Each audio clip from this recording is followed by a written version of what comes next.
Pessoal, chegamos na aula 17, sou o professor Celso Medeiros e estamos trabalhando com operações com números irracionais, né? Então, vamos falar sobre a radiciação de números primos, né? Então, veja, quando a gente calculou a raiz quadrada ou raiz cúbica de um número, né? A gente verificou até agora raízes que deem um resultado exato. Mas e se a minha raiz tiver ao eu decompor, ou seja, fazer o mínimo múltiplo comum, encontrar um número que seja primo? Eu estou diante daí de um número irracional. Então, como que eu resolvo uma raiz que tenha um número primo, né? Então, esse é o meu objetivo aqui. O objetivo não é resolver e achar um número em decimais, mas sim decompor uma raiz para deixar ela expressa com a raiz, mas a raiz já decomposta. Por exemplo, se eu pegar o número... Se eu pegar o número... 20. Vou pegar aqui, ó, raiz quadrada de 20. Então, pessoal, a raiz de 20, para que a gente possa resolver, a gente vai tirar o mínimo múltiplo comum. Então, vou pegar aqui, ó, vamos pegar numa corzinha diferente, né? Vamos pegar o 20 e vamos tirar o mínimo, né? Por isso é importante a gente conhecer números primos, porque para eu tirar o mínimo eu tenho que entender como que funcionam os primos, né? Quem são os primos? Então, a primeira pergunta que eu faço aqui é 20 dá por 2, que é o primeiro número primo, e o único número primo que é par, né? Dá. Então, eu vou colocar um 2 aqui, né?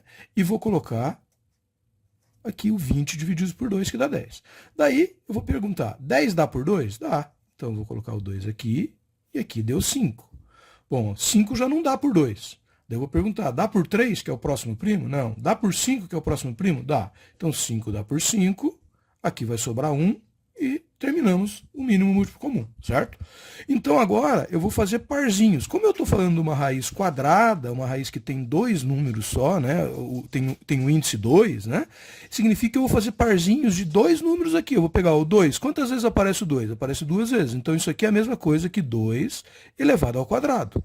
E o 5 aparece uma vez. Então, eu vou escrever essa raiz quadrada de 20 dessa forma aqui, ó. Raiz quadrada de 2 elevado ao quadrado vezes 5.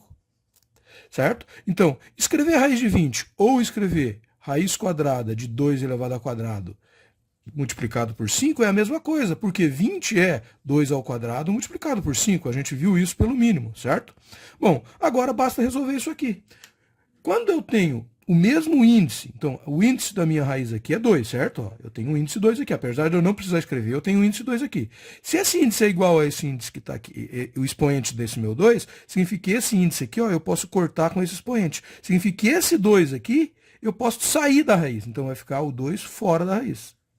E vai ficar dentro da raiz o 5. Então, raiz de 20 é a mesma coisa que 2 vezes raiz de 5. Isso aqui é um número irracional, porque eu tenho uma raiz de um número primo, certo? Então, não importa qual o número que eu tenho dentro da raiz, eu sempre consigo fazer uma decomposição e verificar o que eu posso tirar da raiz, fazendo, nesse caso, parzinhos, né? Eu fiz parzinhos aqui, parzinhos de 2 em 2, certo?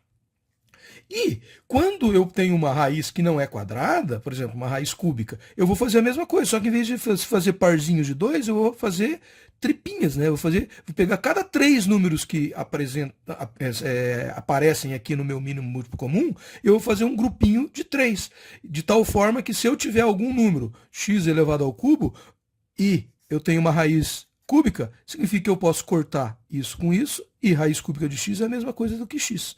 E eu vou fazer a mesma operação. Nem tudo vai ter tripinha de 3, né? O que não tiver tripinha de 3 vai ficar dentro da raiz, como o 5 ficou aqui.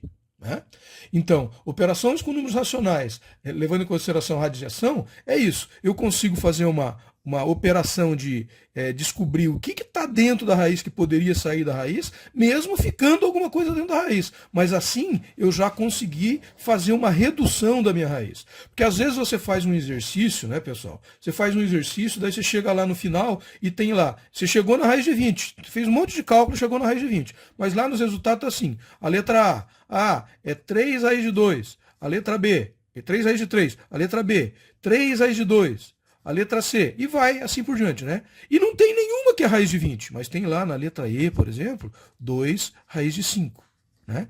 Então, raiz de 20 é a mesma coisa que 2 raiz de 5. Se eu não sei fazer esse tipo de operação, às vezes eu calculei todo um exercício, fiz lá uma equação de segundo grau, calculei uma equação de segundo grau e cheguei no resultado raiz de 20, só que não tenho raiz de 20 na minha solução. Então eu tenho que fazer esse tipo de operação para poder chegar no resultado final. Né? Espero que tenham gostado. Até uma próxima.